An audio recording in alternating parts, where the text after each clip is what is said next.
1/12/25 முதல் கட்டாயமாக்கியுள்ளார்கள்.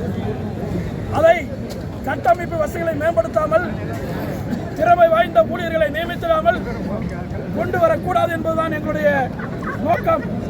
நாங்கள் கடந்த 7/10/2025 அன்று மூத்த வழக்கறிஞர் பிரபாகரன் சார் அவருடன் சென்று தலைமை நீதியை சந்தித்து பேசிய பொழுது 2 மாதம் அவகாசம் கொடுத்தார்கள். அதற்கு பின்னிட்டு 1/12 முதல் தொடர்ந்து போராடி வருகின்றோம். அவரை சந்தித்தோம், எந்த பலனும் இல்லை. இப்பொழுது தமிழகம் வாய்ந்த இந்த போராட்டமானது சட்ட முறைப்படி நடந்து கொண்டிருக்கின்றது, ஜனநாயக முறைப்படி நடந்து கொண்டிருக்கின்றது. நாங்கள் உயர்நீதிமன்றத்திற்கு ஒரு வேண்டுகோளாக வைப்பது, உடனடியாக இந்த பிரச்சனையிலே தலையிட்டு வழக்கறிஞருடைய வாழ்வாதாரங்களையும் வழக்காளியுடைய நலனையும் ஒட்டுமொத்த சமுதாயத்தையும் காக்க வேண்டுமாய் இந்த நேரத்திலே வேண்டி கேட்டுக்கொள்கின்றோம். அவ்வாறு இந்த பிரச்சனை சுமூகமாக முடியவில்லை என்றால் இங்கே தலைவர்கள் எல்லாம் கருத்து கூறியது போல போராட்ட வடிவம் மாறும்.